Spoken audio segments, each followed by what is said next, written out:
नमस्कार, स्वागत है आपका जनगणमन 24/7 पर, जो कि मेरा यूट्यूब चैनल है। आप उसे लाइक करें, सब्सक्राइब करें। अब आप अगर ये सोच रहे हो कि मोदी जी चुनाव खत्म हो गया है और अब आपको कौन सा सरप्राइज देने वाले हैं, तो वो सरप्राइज कल उन्होंने दिया। सरप्राइज नहीं, बल्कि ये एक सोचा समझा षड्यंत्र था जो मोदी जी देश के साथ खेलने की कोशिश कर रहे थे। आपको याद होगा, संसद में जब वो बोल रहे थे पिछले सेशन में, तो उन्होंने कहा कि हमें कोविड के दिनों की तैयारी हमें कर लेनी चाहिए। यानी कि उनको पता था कि कोविड जैसा माहौल होगा, लेकिन वो इंतजार क्या कर रहे थे? जब चुनाव खत्म हो जाएगा, जब हम सत्ता पर काबिज हो जाएंगे, जब बीजेपी सत्ता के सिंहासन पर बैठ जाएगी, फिर हम देश के नागरिकों से अपनी विफलताएं कबूल कर लेंगे। वही चीज कल हुई। अब आपको बताते हैं, कल मोदी जी हैदराबाद के कार्यक्रम में थे और वहां पर उन्होंने जनता से अपील की। जनता से अपील करते करते वो क्या क्या अपील की है, वो बड़ा इंपॉर्टेंट है। और उन्होंने क्या क्या अपील की है आपको बता देते हैं। सोना मत खरीदो, विदेश मत जाओ, तेल कम खाओ। देशभक्ति का नया पैकेज पूरा एक तरीके से मोदी जी ने जारी कर दिया है। सोना 1 साल तक शादियों के लिए सोना न खरीदें, वर्क फ्रॉम होम करें, खाने वाला जो तेल है उसकी खपत 10% कम कर दें, विदेशी यात्रा 1 साल तक, विदेशी छुट्टियां टाल दें, देश में ही घूमें। खेती के मामले में उन्होंने कहा कि रासायनिक खाद यानी कि जो केमिकल फर्टिलाइजर्स हैं उनका उपयोग आधा कर दें, प्राकृतिक खेती अपनाएं, पब्लिक ट्रांसपोर्ट यानी कि मेट्रो का उपयोग करें, कार पूलिंग बढ़ाएं। ये देशभक्ति का नया पैकेज मोदी जी ने दिया है और कहा है कि हम एक मजबूत भारत अगर हमें बनाना है तो हमें ये सारी चीजें करनी होंगी। लेकिन मोदी जी ये भूल गए बताना कि वो आज भी ईरान के साथ नहीं खड़े हैं। ईरान में आज भी तेल बहुत सस्ता मिल रहा है। ईरान के लोगों को तेल की कोई कमी नहीं है। लेकिन मोदी जी अगर आज अपने अच्छे संबंध ईरान से बना लेते तो ये संकट देश में देखने को नहीं मिलता। रही बात यूरिया वगैरह की, तो आप देख लीजिए, सारा यूरिया जो हॉर्मुज स्ट्रेट से आता है, सारी चीजें मोदी जी ने कहां पर लाकर केंद्रित कर दी है, क्योंकि वो ईरान से बातचीत नहीं कर रहे थे। और आर्थिक नीतियां भी उन्होंने इतना ज्यादा लोगों के ऊपर डेट रख दिया, इतना ज्यादा कर्जा ले लिया अपनी अनाप शनाप स्कीम्स के लिए, कि फिर क्या करेंगे? अब आप जनता के ऊपर फिर से वो बोझ डाल रहे हैं। तो क्या अब हम कोविड के दिनों में जैसे मोदी जी ताली और थाली बजवा रहे थे लोगों से, वो खुद काम नहीं कर पाए, लेकिन उन्होंने कहा कि पूरा देश ताली बजाओ, पूरा देश थाली बजाओ, दिए जलाओ, इससे ये संकट कम हो जाएगा। तो अब एक दूसरा नया पैकेज आपको दिया गया है। ये जो 7-8 पॉइंट्स मैंने आपको बताए हैं, यही मोदी जी की अपील है। उसे आप उपदेश माने, या फिर अगर सीधे तौर पे ये कहा जाए कि उन्होंने पूरे देश के सामने कबूल लिया कि मैं बिल्कुल नाकाम हूं, मेरी नीतियां बिल्कुल विफल है। आज इन उपदेशों को मोदी जी के समझने की कोशिश करेंगे। हमारे साथ मीनू जैन जी, वरिष्ठ पत्रकार, पॉलिटिकल कमेंटेटर है। मीनू जी, आपका स्वागत है। Thank you so much for joining. अब ये मोदी जी ने ये जो 8-9 उपदेश दिए हैं, इसके क्या मायने हैं इन उपदेश के? और ये उपदेश तो मुझे बड़ा षड्यंत्र लग रहा है। संसद के अंदर खड़े होकर उन्होंने कहा था कि कोविड जैसी आप तैयारियां कर लीजिएगा। तो क्या उनको पता था कि ये सारी चीजें होने वाली हैं? जी। नीतू, मैं एक मुहावरा है, ये हमारे इंडिया में कहा जाता है, वे खुद मियाँ फजीयत दूसरों को नसीहत। औरों को नसीहत दे रहे हैं और खुद फजीयत, इनकी वजह से ही ये सारी परिस्थितियां उत्पन्न हुई हैं। और जो कुछ आप दूसरों को नसीहत दे रहे हैं वो खुद के ऊपर अप्लाई क्यों नहीं करते? वो खुद के ऊपर अप्लाई नहीं कर रहे हैं, और ये कहने के कुछ ही घंटों के बाद वो जामनगर, जो उनका गृह स्टेट है, होम स्टेट है, वहां जाके वो रोड शो कर रहे हैं। उसके अलावा जेट सेटर, मतलब जिस तरीके से इस देश का प्रधानमंत्री दिन रात हवाई यात्राएं करता है, तो उसके साथ उसका अकेले का हवाई जहाज या अभी उसकी जा रहे अकेले हैं की ना, कार नहीं लगती। एक हफ्ते की ट्रिप पे फिर से जा रहे हैं अगले हफ्ते मोदी जी, और सबको नसीहत जी दे रहे हाँ। हैं कि आप नहीं, विदेश ट्रैवल उनको मत करिए। नहीं, शर्म नहीं आती? मतलब पब्लिक को तो कह रहे हैं, अभी ऐसी क्या जरूरत आ रही है? दुनिया में कोई प्रधानमंत्री गैर जरूरी यात्राएं नहीं कर रहे हैं, क्योंकि अभी यात्राएं करने का टाइम नहीं है। बिल्कुल एक नया वर्ल्ड ऑर्डर सामने आ रहा है, उसमें पता नहीं कौन कहाँ किस रास्ते पे और कौन किस जगह जाके बैठेगा। Nobody knows. और आप पहुंच रहे हैं कि लोगों से, क्योंकि इनको बेचैनी हो रही है। अब 5 राज्य जब तक चुनाव चल रहे थे, आपको कुछ याद नहीं आया? ये जो युद्ध है, ये तो 28 फरवरी से चल रहा है भाई। और जब देश कह रहा था कि यहाँ बहुत भयंकर हमारे यहाँ ऊर्जा का क्राइसिस आने वाला है, विपक्ष कह रहा था, राहुल गांधी तो बहुत ही खुल के बोल रहे थे, तो ये कहते थे कि ये अफरा तफरी फैलाना चाहते हैं, अराजकता, पब्लिक को बेकार में घबराहट पैदा करना चाहते हैं ताकि सड़कों पे उतर आए पब्लिक। और अब आज अपने आप कह रहे हैं कि भयानक ऊर्जा संकट की तरफ बढ़ रहा है। अरे ये भयानक ऊर्जा संकट आपका ही पैदा किया हुआ है। जैसा अभी आपने बोला कि आप अगर इसराइल हो या ईरान हो, इस लड़ाई में आप इक्वी डिस्टेंस रखते हैं कि हम तो किसी की तरफ भी नहीं है। आपकी तो आती रहती सप्लाई हॉर्मुज से, हॉर्मुज की ब्लॉकेज आपके ऊपर अप्लाई ही नहीं होती, क्योंकि ईरान उन लोगों को जाने दे रहा है जो कि किसी भी तरफ का पक्ष नहीं ले रहे हैं। और आप जो हैं सीधे सीधे दिखाई दे रहा है कि आप 48 घंटे पहले इसराइल में थे और वहां खुल के साथ दे रहे थे, और उसके बाद भी आपने कोई कोशिश नहीं की ईरान के साथ नेगोशिएट करने की, कोई डेलिब्रेशंस करने की, कोई आपने कोशिश ही नहीं की, क्योंकि आपको उनके साथ नहीं जाना था। क्योंकि वहां पे आपको पता था, उनको आपको ये उम्मीद थी कि ईरान जो है मुसलमानों का देश है, और अगर इनके ऊपर इसराइल का हमला होगा, अमेरिका का हमला होगा, तो मुल्ले मारे जाएंगे और मैं अपने आराम से 5 राज्यों में वोटों की फसल काटूंगा। तो वो चीज इनका था। और वो और अपना चलते रहे 1 महीने पूरे। मोदी जी जेट सेटर की तरह रोज दिल्ली आते थे और रोज दिल्ली से 5 स्टेट्स में जाते थे। तो कितना कितना इन्होंने फ्यूल खर्चा होगा, आप अंदाजा लगाइए। और मोदी जी की कार अकेली नहीं ऑनलाइन चलती है जहां भी ये ऑनलाइन जाते हैं। रैलीज कर लेते। अरे वर्चुअल हाँ, रैलीज कर लेते, वो भी तो करते लोग। करके दिखाइए। मैं ये उदाहरण बार बार दे, अरे जो आप पब्लिक को उपदेश दे रहे हैं, नसीहतें दे रहे हैं, वो अपने ऊपर तो अप्लाई करिए। आप कह रहे हैं स्वदेशी अपनाओ, और खुद खुद इंपोर्टेड आप विदेशी ब्रांड के आपके शूज होते हैं, आपकी विदेशी रिस्ट वॉच होती है, आपके स्पेक्स जो है जो वो भी विदेशी होते हैं, आपके शेड्स जो है वो भी विदेशी होते हैं। इवन आप शॉल्स, आप जो है आप विदेशी कंपनियों की महंगी शॉलें इस्तेमाल करते हैं। 2-2 4-4 लाख रुपए की शॉल होती है आपकी, एक जो आप जिसको दूल्हे की तरह लपेट के और जाते हैं, अभी जो आप वहां बंगाल में ओढ़े घूम रहे थे, एंड सर्दियों में आप ओढ़ते हैं वेरी एक्सपेंसिव शॉल्स।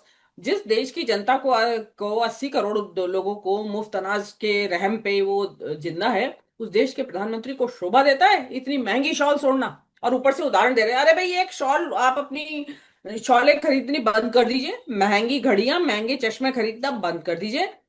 सब लड़कियों की शादियों में सोना दिया जा सकता है उतने में। मंगलसूत्र, आप कांग्रेस को कह रहे थे मंगलसूत्र खा जाएंगे तुम्हारा बेच के, या मुसलमानों को दे देंगे। आपने तो इस लायक ही नहीं छोड़ा, आप कह रहे हैं कि खरीदो ही मत, शादियां ही मत करो, 1 साल तक बैन लगा दो। भाई इस देश में नहीं, अब जो मंगलसूत्र एक कोई, अब कहाँ से लाएंगे लोग मंगलसूत्र?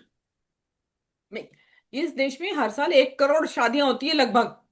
तो 1 करोड़ में अगर एक एक तोला का भी मंगलसूत्र बनाता कोई होगा, कोई अपनी बेटी या बहू के लिए, तो आप अंदाजा लगा लीजिए। यहाँ इस देश की तो संस्कृति में है नीलू, शादी में सोना या चांदी जेवर तो जरूर दिया जाएगा, उसके बगैर शादी शादी पूरी नहीं होती। आप उसी को कह रहे हैं कि क्योंकि देश के पास सोना खरीदने का पैसा नहीं है, क्योंकि हम आयात करते हैं सोने का, तो इसलिए आप शादियां बंद कर दीजिए।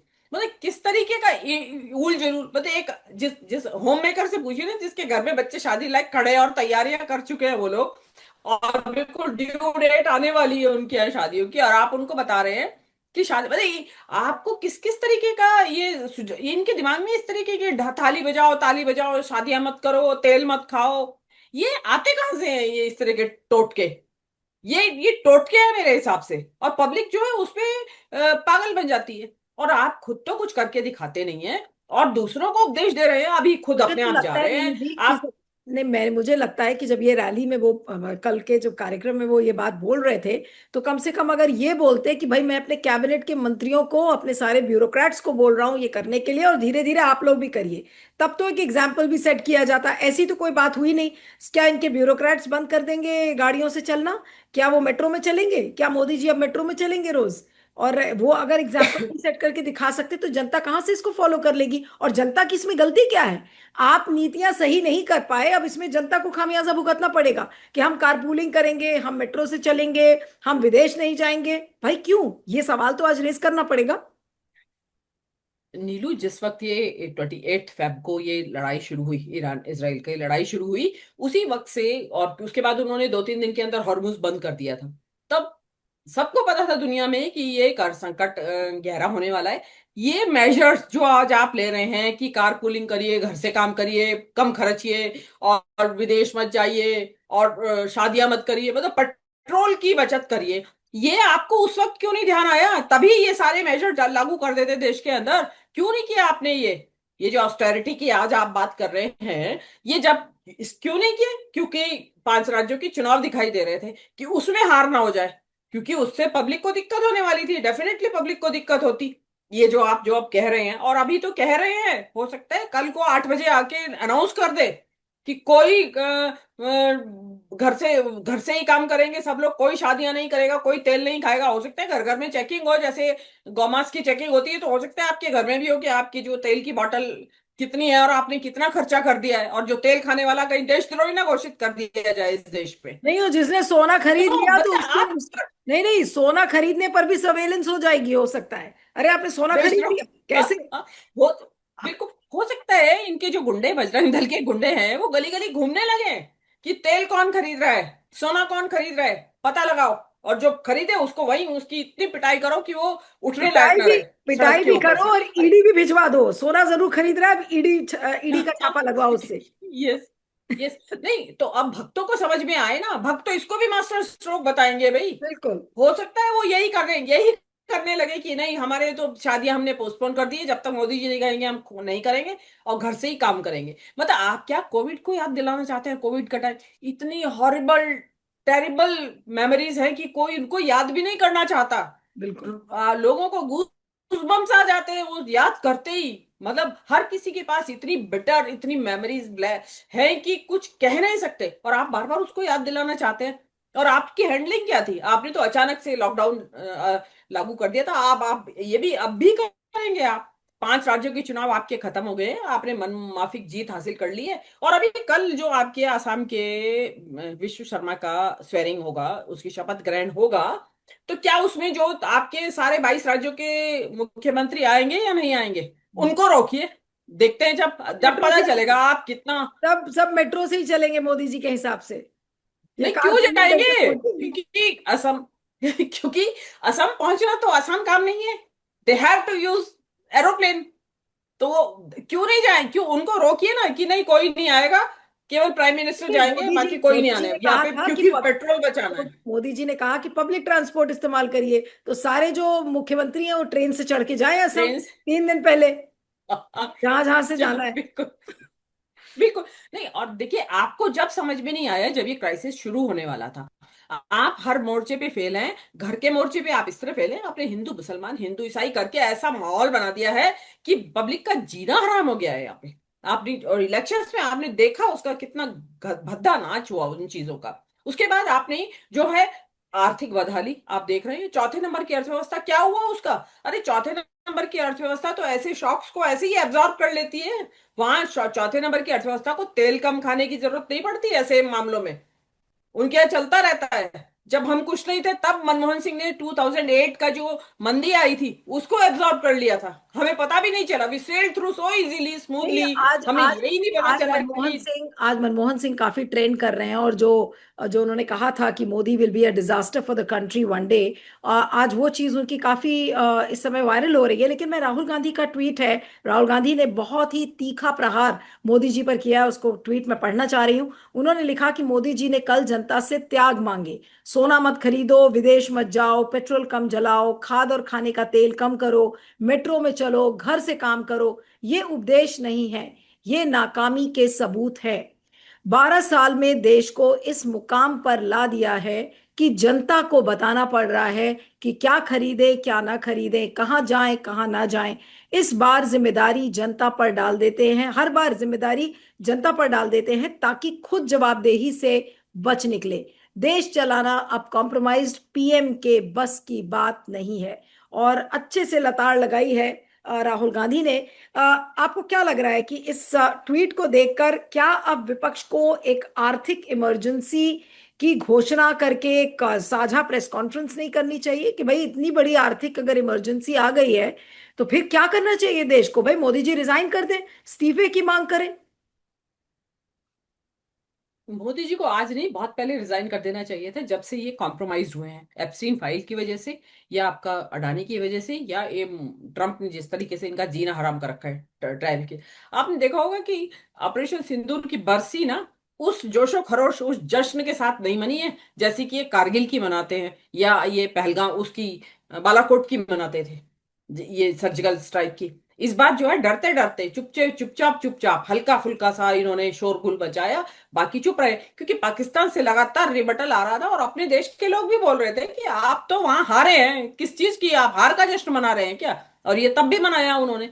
लेकिन आप फेल हो गए हैं, आप घरेलू मोर्चे पे फेल हो गए हैं, इकोनॉमी के मोर्चे पे और विदेश नीति के मोर्चे पे। आप जो ये बात कर रहे हैं, आज ही जिन मेजर्स की बात कर रहे हैं ना, ऑस्टेरिटी मेजर्स की, पाकिस्तान ने जिस दिन उनके यहाँ ये जो लड़ाई हुई शुरू, उसके विद इन 1 वीक उनके यहाँ ये सारे मेजर्स आ गए थे कि सरकारी गाड़ियों का कम से कम इस्तेमाल, वर्क फ्रॉम होम उन्होंने लागू कर दिया था। मतलब वो जो उनको ये कहते हैं कि वो फेल्ड स्टेट है और उनको कुछ चलाना नहीं आता, गवर्न करना नहीं आता। हमारे मोदी जी को आता है गवर्न करना, तो कि चुनाव कैसे जीते जाए, इसके अलावा इनको और कुछ नहीं आता है। He is good for nothing. जो कहते हैं ना कि कुछ कर नहीं सकते तो उतर क्यों नहीं जाते, जनाजा नहीं है ये आपका, कुर्सी है, उतर जाइए। आपके बस का नहीं है, आप केवल चुनाव चुनाव जिता सकते हैं और आप हिंदू मुसलमान का ये नैरेटिव फैला सकते हैं देश को, में अमन चैन को आप खतरा है। आप देश की इकोनॉमी के लिए खतरा है, देश की विदेश नीति के लिए खतरा है। आप उतर जाइए। जो राहुल गांधी कॉम्प्रोमाइज पीएम कह रहे हैं, ये कॉम्प्रोमाइज पीएम, अब जो ये वेस्ट एशिया, ये ईरान में जो लड़ाई चल रही है, इसमें मोदी जी क्यों नहीं ले पाए साइड, क्यों नहीं इक्वी डिस्टेंस रखी। ईरान से कहते हमें इससे भी मतलब नहीं है, इसराइल से भी मतलब नहीं है। ईरान तो हमारा तेल वैसे ही भेज रहा था, वो तो तैयार था कि जो लोग दूर हैं जंग से उनका पास होने दे रहा था। हमें तो कोई भी दिक्कत नहीं आने वाली थी। हमारा तो किसी भी तरीके से हमारी शिप्स तो, टैंकर्स जो है, ऑयल टैंकर्स, वो आते रहते। ये आपकी वजह से हुआ है, जिसको आज आप बता रहे हैं ना कि ये करिए और वो करिए, दूसरे को नसीहत देना और खुद खुद घूम रहे हैं। मतलब शर्म आनी चाहिए, शर्म आनी चाहिए कि कितना, बिल्कुल मतलब कितना बेवकूफ, कितनी धूल झोंकेंगे आप देश की आबादी की आंख में। बिल्कुल बिल्कुल। और ये जो शर्म आनी चाहिए। बिल्कुल बिल्कुल, ये तेल की खपत पर इन्होंने बोला है। मेरे पास एक daily monthly per capita import cost की एक लिस्ट है।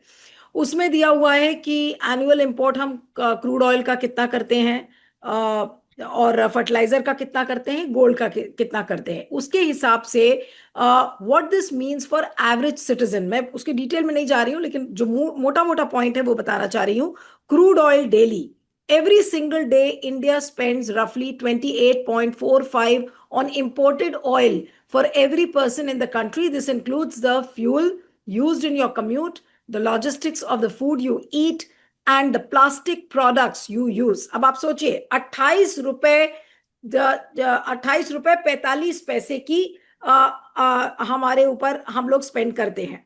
Fertiliser daily, to sustain national food security the government spends about 3 rupees per person daily on imported fertilizer। 3 रुपए प्रति पर्सन, पूरे अगर पॉपुलेशन के आप जोड़ेंगे तो 3 रुपए प्रति पर्सन की स्पेंडिंग आ रही है फर्टिलाइजर की। जहां तक तेल का सवाल है, जिसमें कि पेट्रोल, डीजल और खाने का तेल मिला हुआ है, उसको मिला के 28 रुपए 45 पैसे है। गोल्ड की बात अब हम करें, on an average, the national gold bill costs every Indian 360 rupees per month।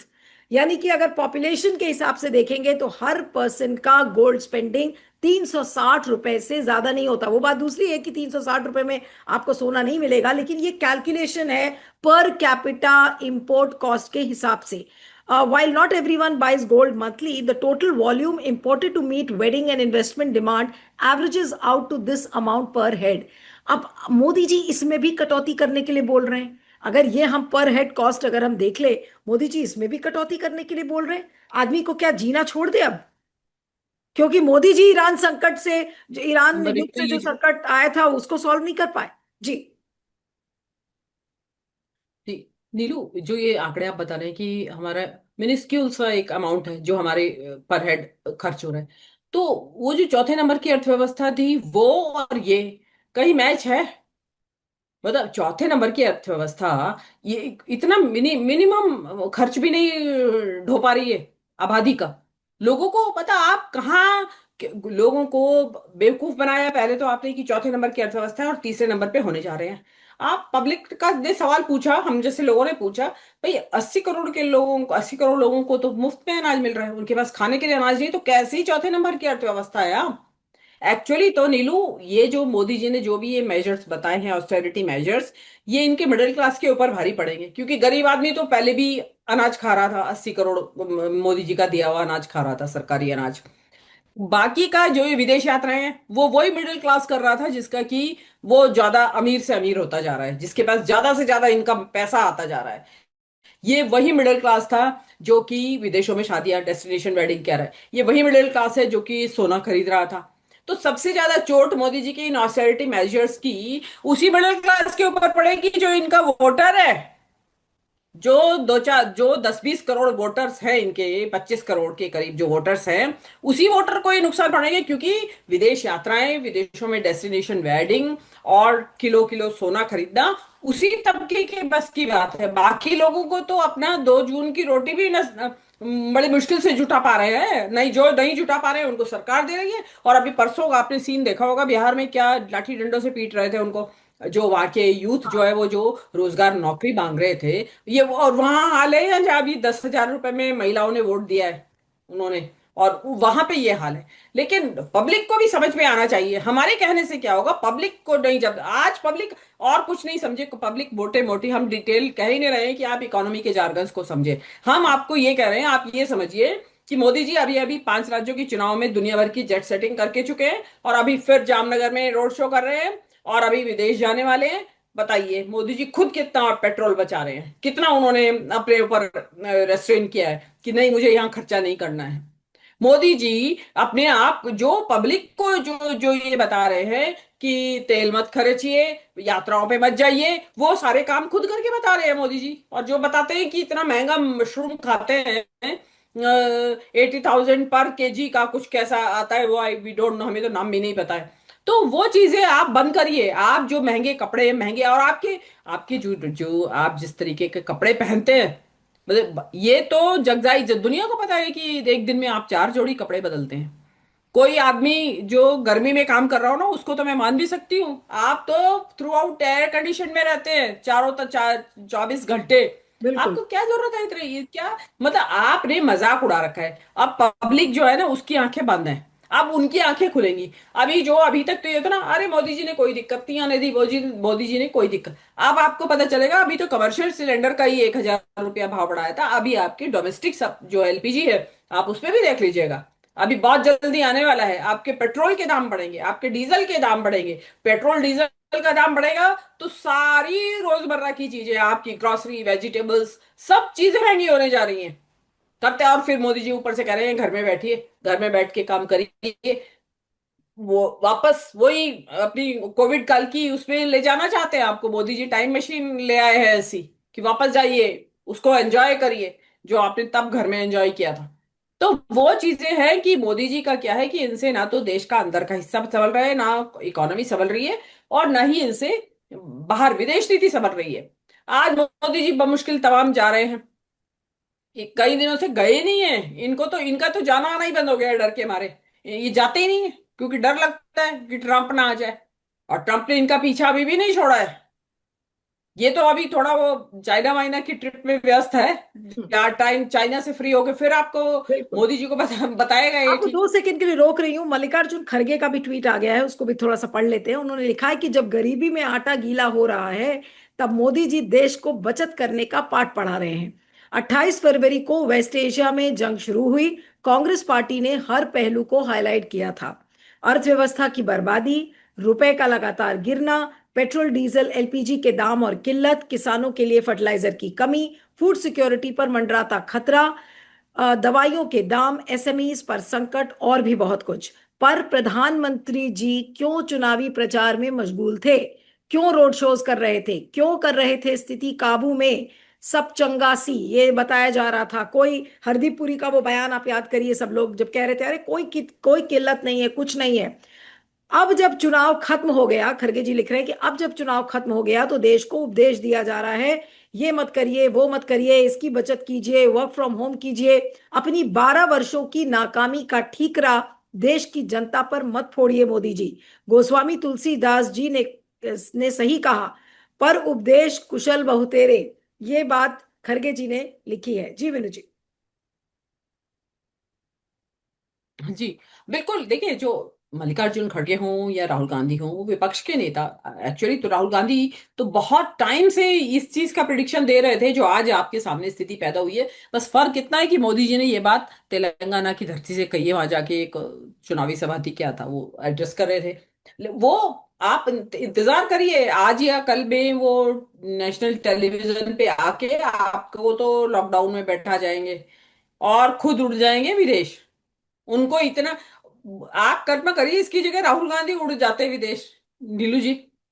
कितना गोदी मीडिया और आपका यूट्यूब चैनल की चुनाव खत्म हुए नहीं और मोदी राहुल गांधी फिर उड़ गया, उनको कान, पता है, इस बारे में कोई चर्चा नहीं। मोदी जी फिर उड़ गए, क्या काम आ रहा है, क्यों, कौन सी दुनिया के देश घूम रहे हैं, बिल्कुल अर्जेंट हो जिसको कभी, वो दुनिया के देश घूम रहे हैं, क्योंकि सबको पता है अपनी अपनी देश की अर्थव्यवस्थाओं पे कितना भारी संकट आया हुआ है। और आगे भी अभी कोई वहां सॉल्यूशन निकला नहीं है। अभी सॉल्यूशन निकला नहीं है। हाँ, यह है कि सीज फायर की वजह से बारकाट जो डायरेक्ट बमबारी थी वो बंद हुई है। बाकी तो संकट जो का तो बरकरार है। और जो मोदी जी की वजह से हमें तो फ्री में, हमारा तो, अगर हम अपनी पुरानी नॉन अलाइनमेंट की नीति जारी रखते तो अब ईरान से तो हमारा बहुत सदियों पुराना रिश्ता है, सिविलाइजेशनल रिश्ता है उनके साथ हमारा। वो तो हमें देने के लिए तैयार थे। आप ही ने आप ही ने उनका नेता मरे तो आप चुप, उनका जहाज डुबा दिया जाए आपके, बिल्कुल आपके वाटर्स में, श्रीलंका की तरफ, वो तब आप चुप, आप हर बात में चुप, और आज आपकी जबान खुल गई। तो ये जो चीज है ना, ये जनता देखे, हम तो बहुत दिन से कह रहे हैं, लेकिन अब वो जनता जो अंधभक्त, जो अंधी जनता, जो ये कहते हैं ना, मोदी है तो मुमकिन है, महामानव, नॉन बायोलॉजिकल, वो जनता सोचे जिन्हें इतने सारे उनको पदवी दे रखी है। वो जनता सोचे कि मोदी जी काबिल भी है या नहीं। मोदी जी कभी काबिल ही नहीं थे इस चीजों के। मोदी जी देश को बस केवल, बस उसमें झोंक दिए हिंदू मुसलमान की आग में, इसमें तो जरूर सफल हुए हैं, वो 100% सफल हुए हैं। बिल्कुल। और पता नहीं कब तक सफल रहेंगे। लेकिन उसके अलावा ये खाली हिंदू मुसलमान ही देश नहीं होता है कि हिंदू मुसलमान का रेटोरिक आपने नेगेटिव चला दिया। इसके अलावा देश भी सबसे होता है internal security and external too. आप एक्सटर्नल में भी नहीं है आपको। हम आज पाकिस्तान हमारे ऊपर हवा बना बैठा है।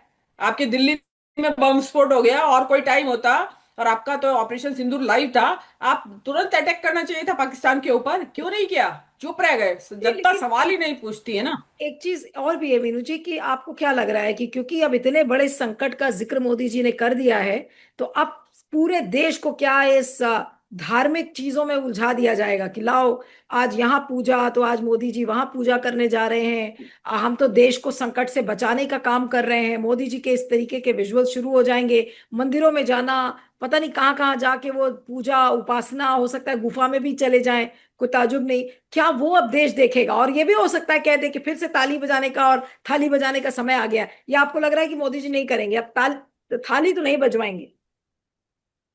थाली तो नहीं बजवाएंगे, लेकिन जो उन्होंने कहा है कि work from home, save fuel, मतलब आप गाड़ी कम चलाएं, अपना व्हीकल कम चलाएं, शादियों को रोकें, डेस्टिनेशन वेडिंग ना करें, इंडिया में ही करें। अरे इंडिया में जो शादी होगी उसमें फ्यूल खर्च नहीं होगा क्या? इंडिया के अंदर जो शादी होगी उस वो बगैर फ्यूल के हो जाएगी? मतलब वो ऑनलाइन होंगी क्या शादियां? मतलब चाहते क्या है आप मोदी जी? आप जो है एक बताते हैं कि आप तो यही बताते हैं कि सारे देश, हमारे देश के अंदर चारों तरफ खुशहाली है, मोदी जी ने ये कर दिया है। कोई कुछ नहीं है, कहाँ है आपका स्वदेशी, क्या इस्तेमाल करें, क्या करें? आपने सारा मेक इन इंडिया ध्वस्त हो चुका है आपका। तो क्या चीज, हम किस चीज को इस्तेमाल करें पब्लिक, कि कौन सी चीज जो है ऐसी जो कि बिल्कुल। देश में बन रही है, बता दीजिए। आपको, आप एक आईफोन को लिए घूमते हैं और आईफोन वो आप असेंबल करते हैं, आप मैन्युफैक्चर नहीं कर रहे हैं असेंबल। बिल्कुल। जो आपके पास पार्ट्स आ जाते हैं उनको आप असेंबल करके एक्सपोर्ट कर देते हैं, वो आप कहते हैं कि हम तो एक्सपोर्ट कर रहे हैं, मैन्युफैक्चरिंग चल रही है हमारी।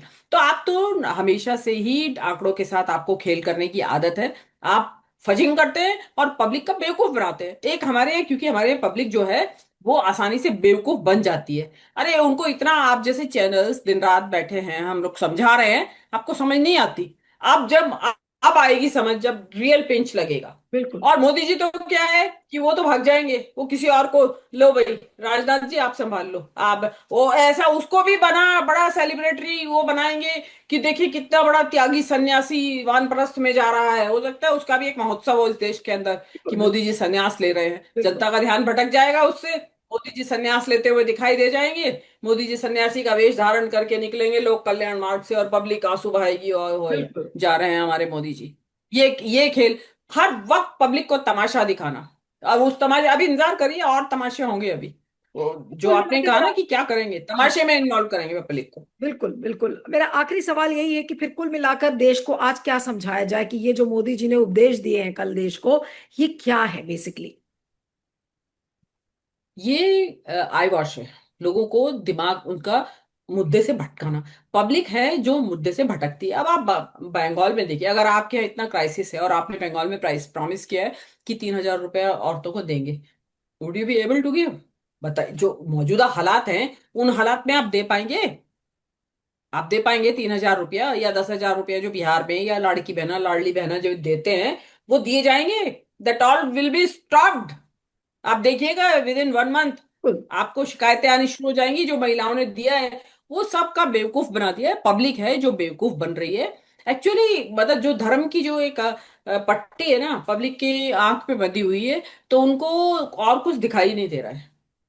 धर्म मतलब हिंदू मुसलमान के रेटोरिक में इतनी उलझी हुई है पब्लिक, उनको सच्चाई दिखाई नहीं दे रही। लेकिन अब जब घर के गैस की सिलेंडर 2,000 या 3,000 रुपए में भी नहीं मिलेगा इनको, लोगों को, भक्तों को, तब उनको प्रॉबेबली कुछ समझ में आए कि घर में अब चूल्हा जलाएं, कि चूल्हा जलाना पड़ेगा भाई। अब चूल्हा जलाने का इंतजाम और कर लीजिए घरों में। जो फ्लैट हैं, जो घर हैं आपके, स्टैंड अलोन हो या चाहे आपका फ्लैट पे रहते हो, तो आप इंतजाम करिए कि अब लकड़ियां जलाने का मोदी जी इंतजाम ये करें। कह रहे हैं कि भाई मैंने माओ के आंसू पोंछे थे अपने देश की महिलाओं के सिलेंडर दिला दिला के, अब मैं उसको करने में विफल हो गया हूं, अब आप चूल्हे पर वापस आ जाइए।